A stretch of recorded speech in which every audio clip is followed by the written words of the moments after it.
Bueno, y para conocer el detalle del proyecto que fue visado hoy por la Comisión de Constitución del Senado, ¿qué indicaciones fueron aprobadas? ¿Cuáles fueron rechazadas?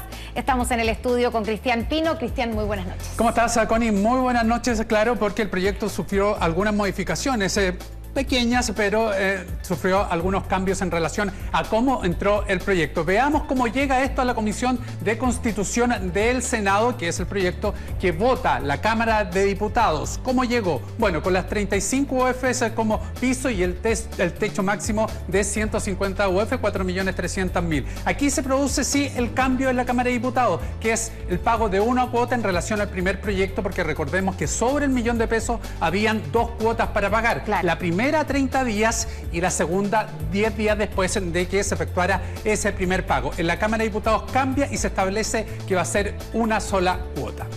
Así llega este proyecto a la Comisión de Constitución y se establecen una serie de indicaciones, 27 para ser exacto, claro. Pero las más importantes eran las siguientes que finalmente se rechazan, hay que tenerlo eso claro. Hay algunos senadores, sobre todo el senador Galilea de Renovación Nacional, que establecía lo siguiente, que era limitar el retiro para las personas que tuvieran un ahorro previsional voluntario por sobre las 50 UF o por sobre el 1.400.000, esas personas no hubieran tenido el derecho a retiro. Avanzamos con la siguiente lámina porque otro de los puntos también que se rechaza es la caída, que esto ya se había discutido en la Comisión de Constitución de la Cámara de Diputados, en la caída de 30% en los ingresos de una persona en un periodo determinado de meses. Como condición, había que demostrar que uno había sufrido esa caída de ingresos para poder hacer el retiro. Exactamente, eso se rechaza tal como pasa en la Cámara de Diputados. Y un tercer punto dentro de estas 27 indicaciones que también se había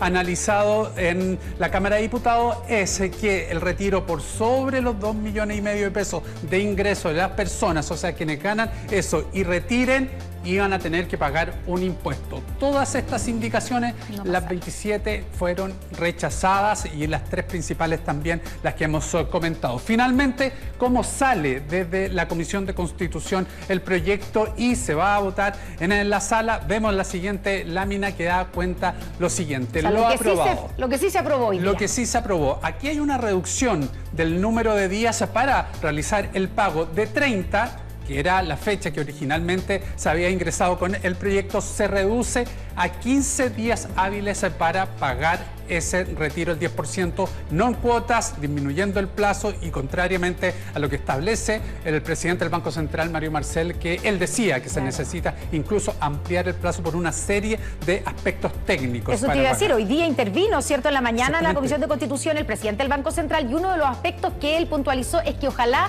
se aumentara, se ampliaran los 30 días, ¿cierto?, para que no haya tanto movimiento en el mercado. Entre otras cosas, esa fue la argumentación. Bueno, aquí entonces, se hizo justamente lo contrario. Se reduce a 15 días el plazo de pago. Avanzamos la siguiente lámina porque esta es otra de las indicaciones que también es aprobada, el retiro forzoso que obliga a la entrega del 10% a la pensión alimenticia. A quienes tienen deuda de pensión alimenticia, forzosamente se les saca ese 10%, no como en el primer retiro, que no era el retiro obligado, sino si es que lo llegaba a sacar, se cobraba esa deuda alimenticia. Aquí es obligatorio para saldar lo que se debe entonces en pensión alimenticia. Y una tercera indicación que sí fue aprobada tiene que ver con lo siguiente, Connie, y es que las AFP no podrán discriminar a personas que se sometieron a cambio de identidad en el periodo, esto para personas transgéneros que hicieron y pudieron hacer ese cambio de identidad, no se puede discriminar y tienen el derecho a recibir también ese 10%. ¿Qué viene ahora? ¿Cuándo se vota?